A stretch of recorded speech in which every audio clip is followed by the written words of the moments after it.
Any summer holidays kannu call GT Holidays ku pannu. GT Holidays, South India's #1 travel brand. Renacon AAC Blocks. It saves 30% in steel, cement and labor cost. ஒவ்வொரு சதுர அடியிலும் சந்தோஷம்.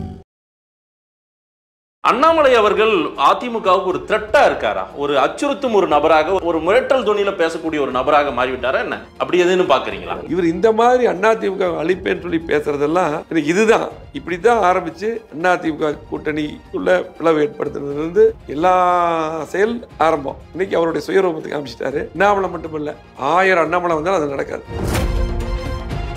இது அதிமுக கோட்டை மட்டுமில்ல, மக்களுக்கு நல்லது செஞ்சது அதிமுக. இத்தனை திட்டங்கள் அடிக்கிருக்கிறேன், யாராவது மறுக்க சொல்லுங்க. கோவை மாவட்டத்தை 50 ஆண்டு காலத்தில் இல்லாத வளர்ச்சியை கொடுத்துருக்கிறோம், யாரும் மறுக்க முடியாது. ஆகவே மக்கள் எங்கோடு இருக்கிறாங்க, மக்களோட நாங்க இருக்கிறோம். ஒரே நாள்ல போய் உதயநிதி ஸ்டாலின் போய் அப்பாயின்மெண்ட் வாங்கிட்டு கூட்டு வந்து பிரதமரை கூட்டு வந்து உடனே ஒரே நாள் அப்பாயின்மெண்ட் கொடுக்குறாங்க. உடனே கூட்டு வராரு. முதலமைச்சர் எடப்பாடியா இருக்கும்போது கொடுத்த 1.5 மாதம் கழித்து தான் கொடுத்தாங்க அப்பாயின்மெண்ட். உதயநிதி ஒரே நாளில் கூட்டு வரல. செல்வாக்கு திமுகவுக்கு பிஜேபிக்கு இருக்குது. பிஜேபி தான் அந்த கூட்டணி எல்லாமே. நீங்க சொன்னீங்கல்ல, அந்த வார்த்தை எங்க வாயிலிருந்து வராது. அந்த எல்லா கூட்டணியும் பிஜேபியும் திமுகவும் தெளிவா இருக்கிறாங்க. எப்போ அண்ணா திமுகவை அழிப்பேன், எடப்பாடியார் எல்லாம் பண்ணுவேன்னு சொல்லி சொன்னாரோ அவருடைய சரிவு ஆரம்பிச்சிச்சு. ஆரம்பமே 4%. இன்றைக்கு இன்னும் கடுமையான சரிவு சந்திப்பார். அண்ணாமலையை கோவை பார்லிமெண்ட்ல கிட்டத்தட்ட 20 லட்சம் ஓட்டுக்கு மேல இருக்கு. கிட்டத்தட்ட 2000 பூத்துக்கு மேல இருக்கு. ஒவ்வொரு பூத்துலையும் பூத் கமிட்டி போட சொல்லுங்க. பிஜேபி பூத் கமிட்டியே அமைக்காம, களத்திலேயே இல்லாம அவர் ஒரு மாயை கிரியேட் பண்ணி அண்ணாமலை கிரியேட் பண்றது, அது களத்தில் ஒத்து வராது. திமுக திரும்ப ஒரு ஸ்டேட்மெண்ட்டை ரொம்ப ஆழமா மக்கள் கிட்ட கொண்டு போறாங்க பிரச்சாரத்துல. திரு ஸ்டாலின் அவர்கள் இவங்க 2 பேரும் கள்ள கூட்டணின்றாங்க. அந்த வார்த்தையை அதிகமா பயன்படுத்துறது மக்கள் கிட்ட போய் எளிமையா போய் சேருது. அது ஏன் நம்மளால இன்னும் முழுமையா நிரூபிக்க முடியல? நம்ம ஒரு ஃபோர்ஸா எடுத்துடலாமே. மோடியை கடுமையா விமர்சனம் திரு ஸ்டாலின் பண்றாருல்ல, அந்த மாதிரி நம்மளும் பேசலாம்ல. யார் உங்களுக்கு பிரதமர் வேட்பாளர்? திமுக யார் பிரதமர் வேட்பாளர்? அவங்க தான் தேர்தலுக்கு பிறகு உட்காந்து இந்தியா கூட்டணி ஒண்ணு அமைச்சிருக்காங்கல்ல, அவங்க ஒரு முடிவு பண்ணுவேன்றாங்க. தமிழ்நாட்டோட நலன் தான் எங்களுக்கு பிரதமர் வேட்பாளர். ஸ்மார்ட் சிட்டி ஊழல்னு அவர் உங்களை ஹைலைட் பண்ணி சொல்றாரு. பெயரை உங்களை தான் குறிப்பிடுறாரு அவர் நேரடியா. அது என்னென்ன பிரச்சனை? அதை நீங்க வெளிப்படுத்திடலாம்ல, என்னன்றதை சொல்லலாம்ல. ஸ்மார்ட் சிட்டி என்ன நடந்ததுன்னு சொல்லலாம். நான் அதுக்கு பதில் சொல்லிட்டேன். அதன் தமிழர்களுக்கு வணக்கம். பல்வேறு துறைகளில் ஆக சிறந்த ஆளுமைகளை சந்தித்து நாம் நேர்காணல் எடுத்து வருகிறோம். அந்த வகையில் நம்மோடு இணைந்திருக்கிறார் அதிமுகவின் மூத்த தலைவரும் கொங்கு மண்டலத்தை தன் கோட்டையாக வைத்துக் கொண்டிருக்கும் திரு SP வேலுமணி அவர்கள். அவரிடம் கேட்பதற்கு நிறைய இருக்குன்னு வாருங்கள், அவரிடமே கேட்போம். வணக்கம் SP வேலுமணி சார். வணக்கங்க. எப்படி இருக்கீங்க? நல்லா இருக்கும். இந்த நாடாளுமன்ற தேர்தல் களம்ன்றது மக்களை போய் சந்தித்து வாக்குகள் கேட்டுட்டு இருக்கீங்க. இந்த பகுதி மட்டுமில்லாது தமிழ்நாடு முழுவதும் அதிமுகவுக்கு இந்த நாடாளுமன்ற தேர்தல் எப்படி இருக்கும், எப்படி இருக்க போகிறது, என்ன ரிசல்ட் இருக்கும்னு நினைக்கிறீங்க? நாடாளுமன்ற தேர்தல் அதிமுகவுக்கு சிறப்பா இருக்கு. எடப்பாடி தலைமையில் இருக்கக்கூடிய கூட்டணி வேட்பாளர்கள் சிறப்பாக களத்தில் வெற்றி நடை போட்டுக் கொண்டிருக்கிறார்கள். குறிப்பாக சொல்லணும்னா, இன்றைக்கு தமிழகத்தில் திராவிட முன்னேற்ற கழக ஆட்சி 3 வருஷம் ஆயிடுச்சு. இந்த 3 வருஷத்துல எந்த ஒரு குறிப்பிட்டு சொல்லக்கூடிய திட்டம் எதுவுமே வரல. குறிப்பிட்ட இந்த கோவை மாவட்டத்தை எடுத்துக்கலாம். எதுவுமே அவங்க எந்த திட்டமே வரல. பொதுமக்கள் மிகுந்த வேதனையோடு இருக்காங்க. ஆகவே இன்றைக்கு எங்களது வேட்பாளர்கள் களத்தில் போகும்போது மிகப்பெரிய எழுச்சி இருக்கு. அதிமுக வேட்பாளருக்கு வரவேற்று, அது மட்டும் இல்லை, இன்றைக்கு ஒரு சாதாரணமாக ஒரு இடத்துக்கு போனால் ஒரு 50 பேர் 100 பேர் இருந்தாங்கன்னா அதிமுக வேட்பாளர் பார்த்து ஒரு 500 பேர் அப்படி ஆயிடுறாங்க. அதனால மிகப்பெரிய எழுச்சி இருக்கு. அதிமுக வேட்பாளர்களுடைய வெற்றி உறுதி செய்யப்பட்டது. ரைட். போட்டி இப்ப 3 முனை, நாம் தமிழரோடு சேர்த்து 4 முனை ஆயிடுச்சு. தமிழ்நாட்டு அரசியல் களம் திமுக vs அதிமுக தான். இன்னைக்கு கூடுதலா இத்தனை முனைகளா போட்டிகள் மாறி இருக்கிறத எப்படி பார்க்கறீங்க? தமிழ்நாட்டை பொறுத்தளவுக்கு அதிமுக திமுக தான். அதாவது பாரதிய ஜனதா கட்சி மற்ற கட்சிகள்லாம் போட்டிக்கு எப்பவுமே வர முடியாது, இப்போ வர முடியாது. அது ஒரு மிகைப்படுத்தி சில விளம்பரங்கள், சில மீடியாக்கள்னு சொல்லலாம், இப்போ திமுக அப்படிங்கும்போது பிஜேபிக்கு சில மீடியாக்கள் இருக்காங்க. அதில் மிகைப்படுத்தப்பட்டு தான் அது சொல்லப்படுது. போட்டி திமுக அதிமுக தான். பிஜேபிக்கு உங்களுக்கெல்லாம் தெரியும் 3.5% ஓட்டு தான் பிஜேபியோட வாக்கு வங்கி. 3% 4% இருக்கு. இல்லை இன்னைக்கு அவங்களுடைய பெரிய வளர்ச்சி அப்படி இருந்தாலும் உங்களுக்கு ஒரு 5% 6% கூட போனால் ஒரு 10%. இன்னும் பெரிய எழுச்சியம் வந்துட்டேன்னா ஒரு 15%, 15% ஓட்டு வாங்குறவங்கலாம் போட்டிக்கு வரவே முடியாது. ஆனால் அவங்களுடைய ஓட்டு வங்கி அவ்வளோதான். ஆனால் சமீப காலமாக ஒரு மிகப்பெரிய ஒரு மாயை உண்டு பண்ணி பிஜேபி பெரிய அளவில் வளர்ந்துருச்சு, போட்டி பிஜேபி போட்டியில் இருக்குதுங்கிறாங்க. அப்படி கிடையவே கிடையாது. தமிழ்நாட்டுடைய நிலைமை எப்பவுமே அப்படி இல்லை. நீ அப்படி இல்லை. 3% இருக்கிற ஒரு கட்சி 10% வச்சுக்கோங்க, இல்லைன்னா 15% வச்சுக்கோங்க அப்படின்னு அண்ணனே சொல்றீங்க அப்படின்னா, அப்போ அவங்க கொஞ்சம் கொஞ்சமா வளர்ந்துட்டு இருக்காங்கன்ற ஒரு பார்வை உங்களுக்கே வந்துருச்சோ? ஒரு வேலை வச்சுக்கன்னு தான் சொல்லியிருக்கிறேன். சரி, 3.5% தான் ஓட்டு. நீங்க இப்ப பாத்தீங்கன்னா நிறைய வீடியோஸ் நிறைய கிரியேட் பண்ணி போடுறாங்க. நிறைய பேர் வந்தீங்கன்னா சில இடத்துல பிஜேபி அப்படிங்கிற மாதிரி, இப்போ குறிப்பாக கோயம்புத்தூர்ல பார்த்தீங்கன்னா பண்ணாமல் நினைக்கிறாப்படி அவர் வாக்குறுதிகள் அள்ளி வீசுறாரு. இப்போ திமுக அப்படி 520 வாக்குறுதி கொடுத்துட்டு நான் 99% நிறைவேற்றி சொல்ற மாதிரி இது அதை விட மிகப்படுத்தி போயிட்டு இருக்கு. இந்த மாதிரி இருக்கிறங்காட்டி ஒரு சில பேர் அதை பத்தி பேச ஆரம்பிக்கிறாங்க. ஆனால் ரியாலிட்டி என்ன? நடுநிலைமை மக்கள், கீழ்த்தட்டு மக்கள் மற்றும் எல்லாருமே நினைக்கிறது அதிமுக தான் அதிகமான திட்டங்கள் தர்றாங்க, அவங்க தான் எப்போ கூப்பிட்டாலும் வருவாங்கன்ட்டு அப்படி இருக்குது. பிஜேபி பொறுத்தளவுக்கு நான் சொன்னது அந்த மாதிரி நீங்க எல்லாம் மீடியா எல்லாம் சொல்றது போல வந்தாங்க கூட 38% 40% வாங்கணும் வெற்றிக்கு. இப்போ நீங்க சொல்ற மாதிரி ஒரு 4% இருந்து 3.5% இருந்து அப்படியே வந்தாலும் கூட பக்கத்துலேயே வர முடியாதுங்கிறேன். 3வது பிளேஸ் தான் அவங்க. சரி, எல்லா இடத்துலும் 3வது பிளேஸ். பாஜக கூட்டணியிலிருந்து அதிமுக வெளியேறியது மக்கள் கிட்ட அந்த அளவுக்கு போயிட்டு அது ரீச் ஆயிடுச்சா? அது வாக்குகளா அறுவடை ஆகுமா? அது உங்களுக்கு சரியான ஒரு முடிவுன்னு தான் நினைக்கிறீங்களா? தீர்க்கமான முடிவு தானே அது? அப்படி இல்லை. எங்களுடைய பொதுச் செயலாளர் எடப்பாடி அவர்களும் அதே போல பொதுக்குழு, மாவட்ட செயலாளர்கள், மாநில நிர்வாகிகள்லாம் ஒன்று சேர்ந்து அந்த முடிவு எடுத்தாங்க. ஏன்னா தலைமையில் குறிப்பாக எங்களுடைய முக்கியமான இந்த கட்சி ஆரம்பித்த தலைவர்கள் அம்மா, பேரறிஞர் அண்ணா, எடப்பாடியார் பொதுச் செயலாளர் இல்லை கடுமையாக அவர்களையே விமர்சனம் பண்ணும்போது அந்த மாதிரி ஒரு முடிவுக்கு வந்தது. அப்போ எடப்பாடியார் எடுத்த முடிவில் தெளிவாக இருப்பார். அதிமுகவோட பிஜேபி கூட்டணி சேர்ந்தங்க 4 எம்எல்ஏ அவங்களுக்கு. பிஜேபி இன்றைக்கு அதிமுக பிஜேபி விலகி வந்தங்காட்டி மைனஸ் பூரா தமிழ்நாட்டை பொறுத்தளவுக்கு, மத்தியில் வட மாநிலத்தில் எப்படி வேணாலும், இங்கே தமிழ்நாட்டை பொறுத்தளவுக்கு லாஸ் பூரா பிஜேபிக்கு தான். அதிமுக பொறுத்தளவுக்கு இன்னைக்கு வெற்றி நடை போட்டு கொண்டிருக்கிறது. இன்னைக்கு மக்கள் இன்னைக்கு சிறப்பாக, இன்னைக்கு எடப்பாடியோட ஸ்பீச் ஒவ்வொரு நாளுக்கும் பார்த்துருப்பீங்க, இன்னைக்கு சிறப்பாக போயிட்டு இருக்கு. ஆகவே திமுக அதிமுக அப்படி போயிட்டு இருக்கு. கண்டிப்பாக வெற்றி நமக்கு தான்.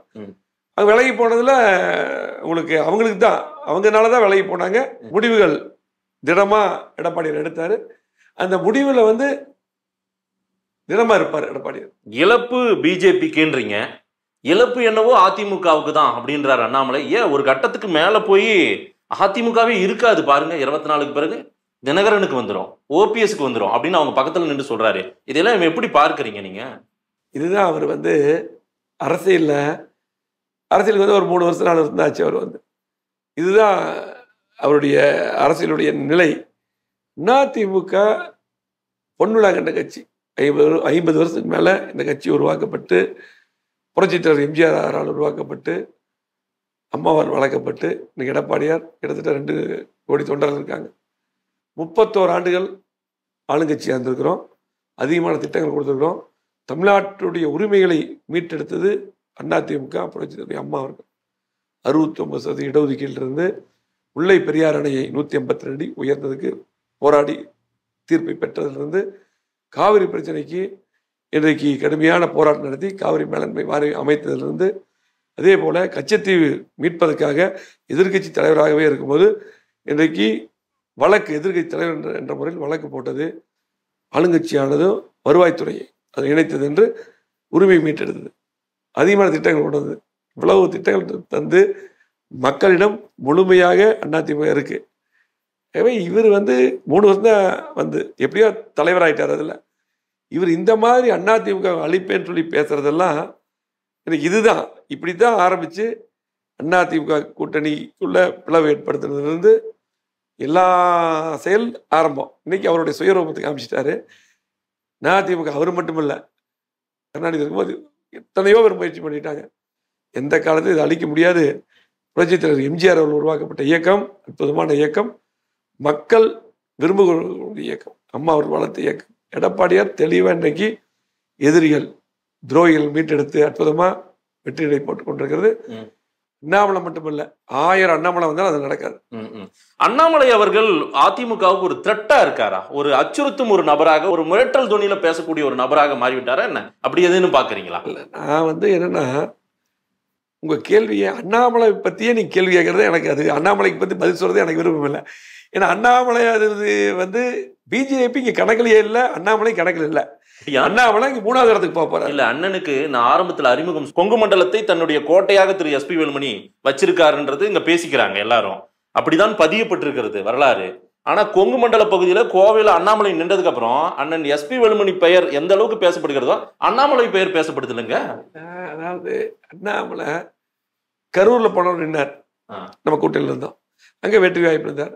இப்போ நான் இருக்கிற சொந்த தொகுதியில் நிற்பேன், எடப்பாடினா சொந்த தொகுதியில் நிற்பாரு. இவர் சொந்த ஊர்ல நிக்காம இங்க நிக்கிறாரு. அது என்ன கணக்குன்னு தெரியல. கரூர்லயே நின்னா இந்த தடவை நம்ம காலி பண்ணிடுவாங்க முடிவு பண்ணி நிற்கிறாரு. சரி, அதுக்கப்புறம் இங்க கோயம்புத்தூர்ல நிக்கிறாரு. அவரு என்ன கணக்கு பண்ணிக்கிறான்னு தெரியல. ஆனால் இங்க கண்டிப்பா ஒரு 3வது இடம் மாற்றுக்கிறதே இல்லை. சரி, எழுதி வச்சுக்கங்க, 3வது இடத்துக்கு செல்வது உறுதி. திமுக அதிமுக இங்க போட்டி.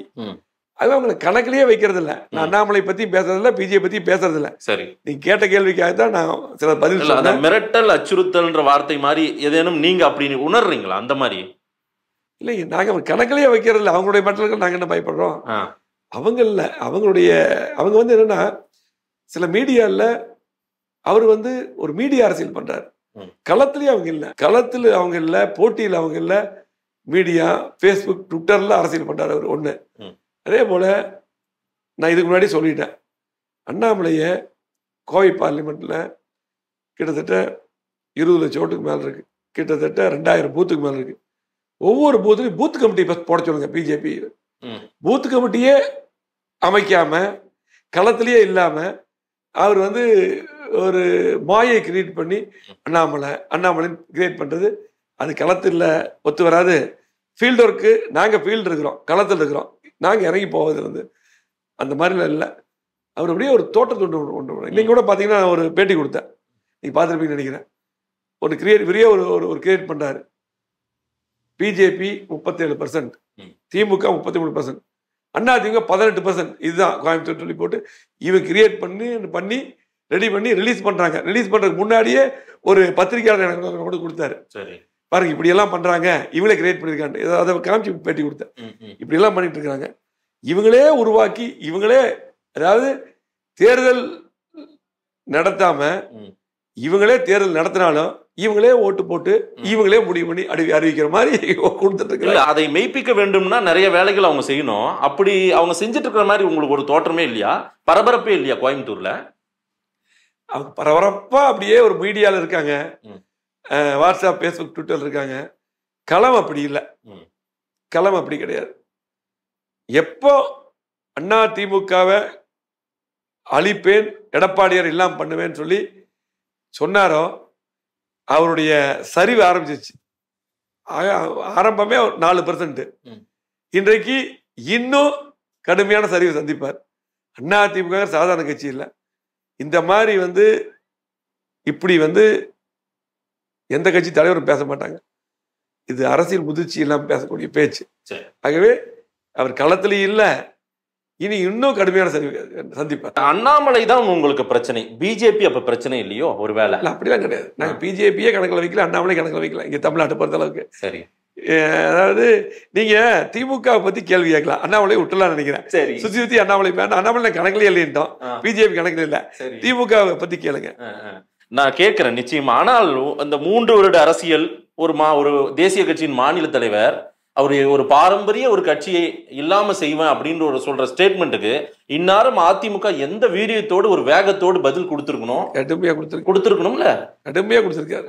எடப்பாடி ஸ்பீச்ல பாக்கலையா? பார்த்தோம், கடுமையா கொடுத்திருக்காங்க. எங்களுடைய தலைவர்கள் கடுமையா பேசியிருக்காங்க. KP முனுசாமி அண்ணன், ஜெயக்குமார், CVS எல்லாரும் பேசியிருக்காங்க. நானும் நேற்று ஃபுல்லா பதில் சொல்லிட்டோம். பதில் சொல்லக்கூடாதுன்னு நினைக்கும் போது பதில் சொல்ல வைக்கிறார் அவர். ஏன்னா அவர் களத்தில் இல்லையில்ல. நீங்க எப்படி பிஜேபி பத்தியே கேட்கறீங்க, அண்ணாமலை பத்தியே? அதாவது ஒரு இல்லாத பொருளை பத்தி பேசும்போது அவர் இருக்கிற மாதிரி தெரியும். சரி, இதுதான் சப்ஜெக்ட் நடக்குது. இப்போ அதே பேட்டி தான் இப்ப நமக்குள்ள நடந்துட்டு இருக்குது. அதாவது எப்படின்னா, இப்போ ஒருத்தர் இல்ல, நம்ம போயிட்டு இருக்கிறோம். அப்ப அவரை பத்தியே பேச ஆரம்பிச்சு பதில் சொல்ல ஆரம்பிச்சோம்னா போட்டியில் இருக்கிற மாதிரி வந்துருவாரு. இந்த மாதிரிதான் கிரியேட் பண்றாங்க. அவர் களத்துல இல்ல, போட்டியில் இல்ல. 1000 அண்ணாமலை வந்தாலும் அதிமுக தொடங்க முடியாது. அதிமுகவை அழிப்பேன் ஒழிப்பேன் பேசுற அண்ணாமலையை களத்தில், அது உங்க களத்தில் அவர் போட்டியிடுகிறார். என்ன மாதிரி ஒரு எதிர்வினையை ஆற்ற போறீங்க? ரிசல்ட் எப்படி இருக்குமே இல்ல, அவர் எதிர்வினையே இல்ல, அவரே வினை அவரே வாங்கிக்கிறாரு. களத்துல நாங்க எங்களுடைய திட்டங்கள் கோவை மாவட்டத்துல 50 ஆண்டுகள் இல்லாத வளர்ச்சி கொடுத்துருக்கோம். சாலைகள், பாலங்கள், கூட்டுக்குடிநீர் திட்டங்கள். கோயம்புத்தூர்ல சாலைகள்னா முக்கியமான சாலைகள் Avinashi road, Trichy road, Palakkad main road, Pollachi road, Mettupalayam road, Sathy road, Thondamuthur road, Siruvani road, இதுதான் முக்கிய சாலை. இந்த அத்தனை சாலைகளும் 2011 அம்மா மீண்டும் ஆட்சிக்கு வர்றதுக்கு முன்னால், அம்மா எடப்பாடி வந்த பின்னால், நான் அமைச்சராக வந்த பின்னால் முழுமையாக அகலப்படுத்தப்பட்டது. 80% விபத்துக்களை குறைச்சிருக்கிறோம், உயிர்களை காப்பாற்றிருக்கிறோம். பாலங்கள்லாம் எப்போ சென்னை தான் இன்னைக்கு அதிகமான பாலங்கள். அவினாசி ரோட்டில் மட்டும் 10 கிலோமீட்டர் பாலம் தமிழ்நாட்டில் கிடையாது. நம்ம ஆரம்பித்தோம், திமுக ஒன்று முடிக்கல, மேக்ஸிமம் நம்ம நிதி ஒதுக்கிட்டு எடப்பாடி நிதி ஒதுக்கி கொடுத்தார். ஆகவே இன்னைக்கு அவினாசி ரோட்டில் ஒரு மிகப்பெரிய பாலம், திருச்சி ரோட்டில் பாலம், ஆத்துப்பாலம் பாலம், அதே போல் மேட்டுப்பாளையம் சாலை. பார்த்தீங்கன்னா ஊட்டி போகிறவங்கலாம் 1.5 மணி நேரம் ஆகும் மேட்டுப்பாளையம் போகிறதுக்கு. 20 நிமிஷத்தில் போயிடலாம். இன்னைக்கு 3 பாலம் கட்டி 80 ரோடு. பொள்ளாச்சி ரோடு எடுத்திங்கன்னா இங்கேருந்து நம்ம மாவட்ட சேர்றதுக்கெல்லாம் போனால் கிட்டத்தட்ட 1.5 மணி நேரம் ஆகும். 20 நிமிஷத்தில் போவோம். இப்போ 6 பாலம் கட்டி 80 ரோடு. அதே போல் 6 புதிய கல்லூரி கொண்டு வந்து கோயம்புத்தூருக்கு. 6 புதிய 2000 ரூபா ஃபீஸில் படிக்கிறாங்க ஏழைகள் மாணவிகள். பிரைவேட் காலேஜும் 30,000 ரூபா ஃபீஸ் வரும். கிட்டத்தட்ட 6 புதிய கல்லூரி எடப்பாடியார் கொடுத்துருக்காரு.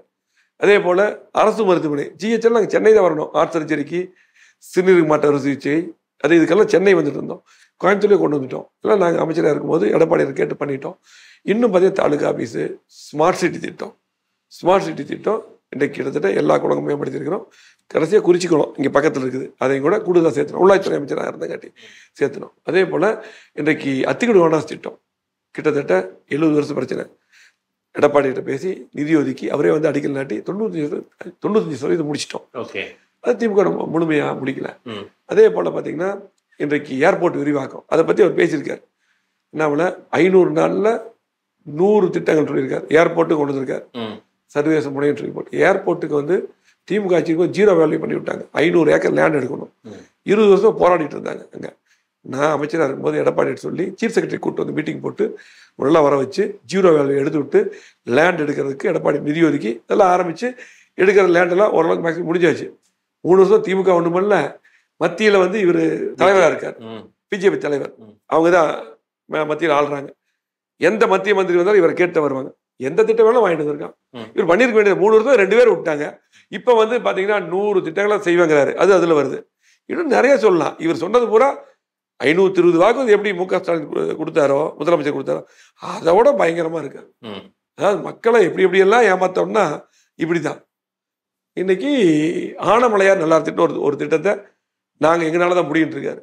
ஆனமலை நல்லார் திட்டத்தை எடப்பாடி முதலமைச்சர் இருக்கும்போது கேரளா சீஃப் மினிஸ்டர் நேராக எடப்பாடி பார்க்க போனா நான் கூட போயிருந்தேன்.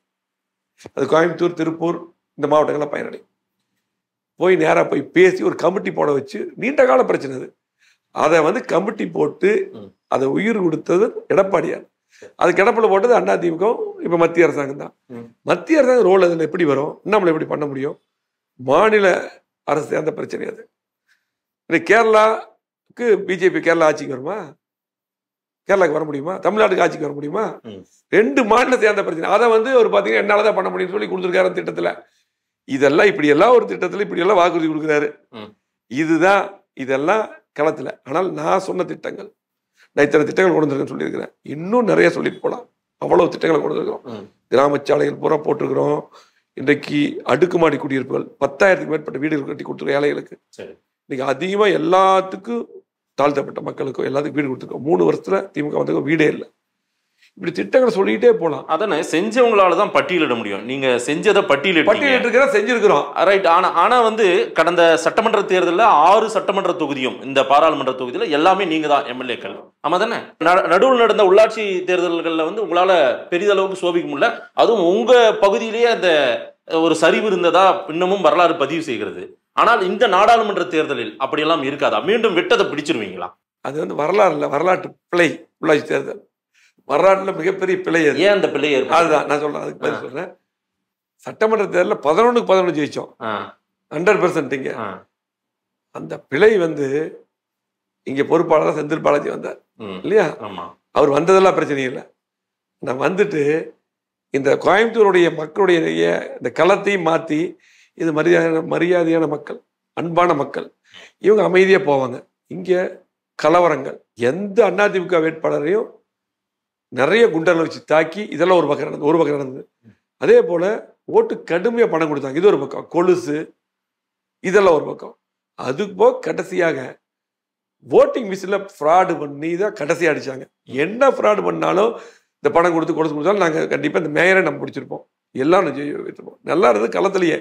திமுக கூட்டத்திலேயே அந்த மாவட்ட செயலர் பேசுறது 82 சீட்டு அதிமுக 100க்கு மாநகராட்சியில் 12 சீட்டு தான் திமுக. அவங்களே பேசுனாங்க, சர்வே அப்படிதான் வருது. ஆனால் கடைசியில் மிஷின்ல ஃப்ராடு பண்ணாங்க. கடைசியா 5 to 6 கொரோனாக்காரர் மட்டும் தான் ஓட்டு போடணும்னு சொல்லி 5 to 6 யாரையுமே கேட்ட சச்சிட்டாங்க. பூராமே விவிபேட் இல்லை, வைக்கல, பூராமே மிஷின்ல ஃப்ராடு பண்ணி ஜெயிச்சாங்க. ஒன்றும் இல்லை, ஒரு சில இடத்துல திமுக மாவட்டத்தை சொல்லிட்டாங்க 100% ஜெயிக்கக்கூடிய இடங்கள்லாம் இது ஜெயிக்காது, அதிமுக ஜெயிக்காது, இது திமுக வெற்றினாங்க. பெரிய ஆச்சரியமா இருந்தது. அது போல ஜெயிச்சாங்க. அவங்க 2000 ஓட்டு வித்தியாசம் ஜெயிக்கிறாங்க. அது ஜெயிக்கவே இல்லை. ஒரு ஏரியாவில் போறோம், ஒரு குறிப்பிட்ட சமுதாயம் இருக்குது, அந்த சமுதாயத்தில் எல்லா ஓட்டும் அதிமுக தான் விழுந்துருக்குது.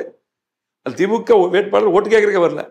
அங்க மட்டும் 700 ஓட்டு திமுகவுக்கு, அதிமுகவுக்கு ஒரு 70 ஓட்டோ 80 ஓட்டோ தான் விழுந்தது. அந்த ரிசல்ட் வந்ததுக்கப்புறம் அந்த அத்தனை மக்கள் அந்த வீட்டுக்கு போய், வேட்பாளர் வீட்டுக்கு போய் எல்லாம் கொடுத்தாங்க, ரெட்டலைக்கு ஓட்டு போட்டோம். எப்படி திமுக போச்சுன்னே தெரியல.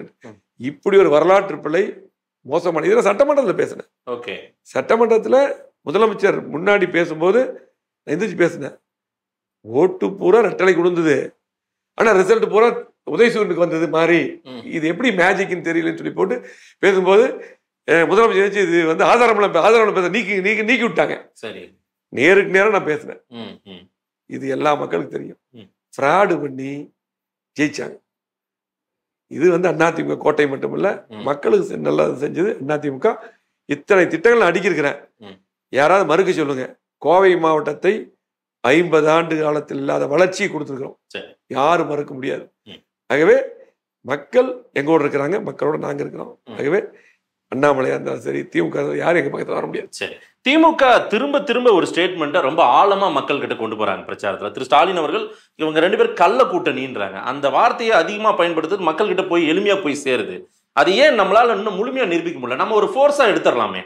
மோடியை கடுமையா விமர்சனம் திரு ஸ்டாலின் பண்றாருல, அந்த மாதிரி நம்மளும் பேசலாம்ல. முக ஸ்டாலின் பயம். பிஜேபியில இருந்து வெளியே வந்ததுமே சிறுபான்மையர் ஓட்டெல்லாம் போயிட்டு பயத்துல முன்னாடி கூட்டணி, பின்னாடி கூட்டணி, நீங்க சொன்ன மாதிரி கள்ள கூட்டணி, இதெல்லாம் அதுக்கு எடப்பாடி தெளிவாக பதில் சொல்லியிருக்காரு. இந்த கள்ள கூட்டணி பேச்செல்லாம் எங்களுக்கு வராதுன்னு சொல்லியிருக்காரு. ஒரு பக்கம், அதாவது ஒரு கட்சியோட கூட்டணி இருக்கிறோம், வெளியே வந்தது கடுமையா அவங்கள போட்டு திட்டு. இப்ப அண்ணாமலை அப்படிதான் பண்ணிட்டு இருக்க. அதாவது ஆரோக்கியமான விமர்சனங்களை வைப்போம், மாட்டு கருத்து இல்லை. ஆரோக்கியம் இல்லாத விமர்சனங்களை எப்பவும் நான் வைக்க மாட்டோம். பிஜேபியை அட்டாக் பண்றது மட்டும் இல்லை, பிஜேபி செய்யாத நாங்கள் சொல்லிட்டு இருக்கிறோம். பிஜேபி என்னென்ன செய்யல அப்படின்னு சொல்றோம். எடப்பாடியார் தெளிவாக சொல்லிட்டு இருக்காரு. மத்திய அரசுகள், காங்கிரஸ், பிஜேபி ரெண்டுமே வந்து தமிழ்நாட்டுக்கு குறிப்பிட்ட திட்டங்கள் எல்லாம் செய்யல அப்படின்னு சொல்லி போட்டு தெளிவாக சட்டமன்றத்திலே பேசினார். அதெல்லாம் மாட்டு கருத்து இல்லை. அதே போல இன்றைக்கு எங்களை சொல்றாங்க, ஏன் பிஜேபியோட திமுக போய் சேர மாட்டாங்களா? ஏன் பிஜேபி சேர்ந்தது இல்லையா திமுக? சரி, அதுக்கு பதில் சொல்லுங்க. இன்னைக்கு கடுமையா எதிர்க்கிறாங்க. இல்ல அது கடுமையா எதிர்க்கிறாங்க. ஆனா ஒரே நாள்ல போய் உதயநிதி ஸ்டாலின் போய் அப்பாயின்மெண்ட் வாங்கிட்டு கூட்டு வந்து பிரதமரை கூட்டு வந்து உடனே ஒரே நாள் அப்பாயின்மெண்ட் கொடுக்குறாங்க. உடனே கூட்டு வராரு. முதலமைச்சர் எடப்பாடியா இருக்கும்போது கொடுத்த 1.5 மாதம் கழித்து தான் கொடுத்தாங்க அப்பாயின்மெண்ட். உதயநிதி ஒரே நாள்ல கூட்டு வரல. செல்வாக்கு திமுகவுக்கு பிஜேபிக்கு இருக்குது. பிஜேபி தான் அந்த கூட்டணி எல்லாமே நீங்க சொன்னீங்கல்ல, அந்த அந்த அந்த வார்த்தை எங்க வாயிலிருந்து வராது. அந்த எல்லா கூட்டணியும் பிஜேபியும் திமுகவும் தெளிவா இருக்கிறாங்க. ஒரே நாள்ல அப்பாயின்மெண்ட் பண்ணல நிறைய. அதாவது ஒரு கட்டத்துல கோபக் மேடி மோடினாங்க. இன்னைக்கு வந்து பாத்தீங்கன்னா சிகப்பு கமலம் விரிச்சு கூப்பிட்டுறாங்க, போய் சந்திச்சுட்டு வர்றாங்க. நீங்க எல்லாம் பண்ணிட்டு இருக்காங்க. ஆகவே நீங்க கேட்ட கேள்வி எல்லாம் பிஜேபி தான் பொருந்தும். இல்லைன்னு ஆரோக்கியமான அரசியல் எதிர்ப்புல தெளிவா இன்னைக்கு கூட பாத்தீங்கன்னா 2 நாளைக்கு முன்னாடி எடப்பாடியார் பேசியிருக்காரு. அவங்க மேகதாது பிரச்சனையை பத்தி பேசியிருக்காரு, கச்சத்தீவை பத்தி பேசியிருக்காரு. ஆரோக்கியமா கடுமையா எதிர்த்து பேசியிருக்காரு. அது போக அரசியல் நாகரிகத்தோட விமர்சனங்கள் இருக்கும். சரி, மோடி ஆபத்தானவர், பாஜக ஆபத்தான கட்சி அப்படின்னு பிரச்சாரம் பண்றாங்க திமுக. ஏன் நமக்கு அது என்ன கருத்து? அது நமக்கு என்ன நிலைப்பாடு? நம்ம விஷயம் இப்போ காங்கிரஸ் கூட கூட்டணியே பேசிட்டு அதை கீழே வந்து அவருங்க ரைடு பண்ணிருக்காங்க, கூட்டணி பேசிருக்காங்க. அவங்க எப்படி வேணாலும் இருப்பாங்க. நான் தான் சொல்றேன், இப்ப எல்லாம் விமர்சனம் பண்றாங்கல்ல, இவ்வளவு விமர்சனம் பண்றாங்க. எப்படி போய் உடனே பாரத பிரதமரை கூப்பிட்டு வர்றாங்க, உடனே கூப்பிட்டு வர்றாங்க. எனக்கு தெரிஞ்சு டிஆர் பாலு பிரதமர் நாங்க கூட்டணி இருக்கும்போது சில பிரதமர் அப்பாயின்மெண்ட்டுக்கு போயிருந்தோம். அப்போ வந்து கோதாவரி காவிரி இணைப்பு இந்த மாதிரி ஆரோக்கியமான விஷயத்துக்கு தான் அப்பாயின்மெண்ட் கேட்டு எடப்பாடியில போகும்போது இங்கே பிஎம் ஆஃபீஸில் தான் இருக்காரு. அவர் கூட சொல்லியிருக்காரு, பிஜேபினால எங்களுக்கு எப்பவுமே எந்த பிரச்சனையும் கிடையாதுன்னு பேட்டியை கொடுத்துருக்காரு. இதெல்லாம் எப்படி இங்க என்ன பண்றாங்க திமுக? இதெல்லாம் என்ன பண்ண, இது வந்து சிறுபான்மையரை ஏமாத்துறதுக்காக பேசுறது. நமக்கு வந்து நம்ம வெளிப்படையா இருக்கு. சிறுபான்மையர் அப்படிதான் நம்ம இப்ப நம்ப மாட்டாங்க. இதுவரை சிறுபான்மையோட வாக்கு வங்கிக்காகத்தான் சிறுபான்மையருக்கு எதுவுமே செய்யல. அதிமுக வந்து ஒன்றும் இல்லை, அதிமுக எஸ்டிபி ஒரு மாநாடு வச்சாங்க. அதில் எடப்பாடியார் போய் கலந்துட்டார், கௌரவமா போய் கலந்துட்டாரு, சிறப்பழைப்பாளராக போனார். அது முடிஞ்ச அடுத்த நாளே வந்து பார்த்தீங்கன்னா சிறுபான்மையர் கூட்டம் வச்சு உங்களுக்கு என்ன வேணும்னு கேட்குறாரு முதலமைச்சர். சரி, இது அவங்களுடைய நிலை. ஆகவே அவங்களுடைய எதிர்ப்பு என்பது அது முன்னாடி வந்து நாடகம், பின்னாடி உங்களுக்கு தெரியும். சிவி சண்முகத்தை வேணா கேட்டு பாருங்க. அவர் சொன்னார், அங்கேயே மைக்கில் அப்படிதான் பேசுவாங்களாமா, பிஜேபி கடுமையாக பேசிட்டு உடனே மைக் ஆன் பண்ணது போய் யாரை பற்றி வேணும் அங்கேயே போய் அமைச்சர் போய் உட்காந்துட்டு இதெல்லாம் அப்படிதான் சகஜம், அரசியல் சகஜம் சொல்லி மற்ற ஆபியர்கள் பேப்பர் எடுத்துட்டு போயிடுவாங்கன்னு சொல்லி நேராக பார்த்துட்டு சிவி சண்முகம் கடுமையாக பேட்டி கொடுத்தாரு. இதுதான் திமுக நிலைமை. ஆகவே நம்ம ஆரோக்கியமான அரசியல் தெளிவா திமுக பாரதிய ஜனதா கட்சி தமிழ்நாட்டுக்கு செய்யாததை சரி சுட்டி காமிக்கிறாரு எங்களுக்கு எடப்பாடியார். கண்டிப்பா அதுல தெளிவா இருக்காரு. ஆகவே இன்னைக்கு சிறுபான்மையர் வந்து எடப்பாடியார் நம்புறாங்க. யார் உங்களுக்கு பிரதமர் வேட்பாளர்? திமுக யார் பிரதமர் வேட்பாளர்? அவங்க தான் தேர்தலுக்கு பிறகு உட்காந்து இந்தியா கூட்டணி ஒண்ணு அமைச்சிருக்காங்கல்ல, அவங்க ஒரு முடிவு பண்ணுவேன்றாங்க.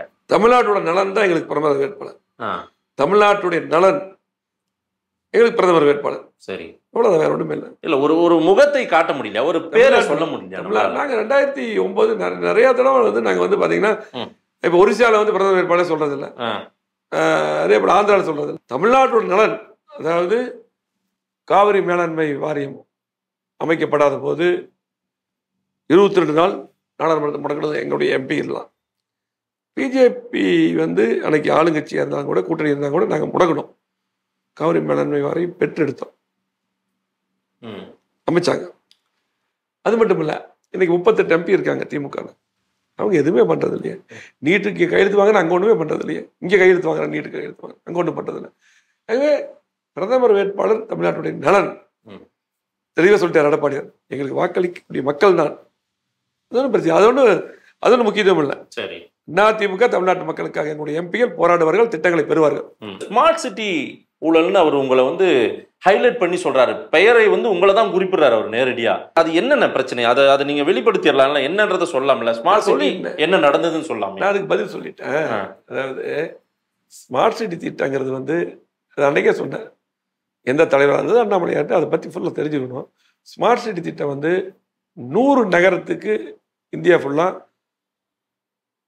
பிரதமர் கொண்டு வரும்போது அம்மா அவர்கள் முதலமைச்சர் இருக்காங்க. இங்கே வந்து தமிழ்நாட்டுக்கு 12 நகரத்துக்கு கேட்டு பெற்றாங்க. அதில் 11க்கு தான் அம்மா கேட்டு வாங்கினாங்க. 11 வந்து இது வந்து 50% மத்திய அரசாங்கம், 50% மாநில அரசாங்கம். இதுல வந்து பாத்தீங்கன்னா எங்கெங்க திட்டங்களை இந்த ஏரியாவில் பண்ணலான்னு சொன்னாலும் கூட ஏபிடி ஏரியான்னு ஒரு ஃபிக்ஸ் பண்றாங்க. இதெல்லாம் மத்திய அரசாங்கத்துடைய கைடன்ஸ் நடக்குது. எல்லாமே ஏரியா பேஸ்ட் டெவலப்மெண்ட் ஒரு குறிப்பிட்ட இடத்துல மட்டும்தான் இருக்கும். இங்க வந்து கோயம்புத்தூர் எடுத்துட்டா அதிகபட்சம் 20 வார்டுக்குள்ள தான் இருக்கும், எல்லாம் திட்டமே இருக்கும். 100 வார்டு இருக்கு. சென்னையில் 200 வார்டு இருக்கு, 11 வார்டில் தான் திட்டமே இருக்கும். இதெல்லாம் ஏரியா பேஸ்ட் டெவலப்மெண்ட் சொல்றது, இந்த வரையறை பண்றது மத்திய அரசாங்கம். ஓகே. இதுல வந்து செலக்ட் பண்றது 10 ஐஏஎஸ் ஆஃபீஸர் இருக்காங்க. இந்த வேலையில செலக்ட் பண்றது எல்லாமே அவங்க இருக்காங்க. செலக்ட் பண்றது ஃபைனான்ஸ் செக்ரட்டரி இருக்காங்க, எல்லாம் இருக்காங்க அந்த குழுல.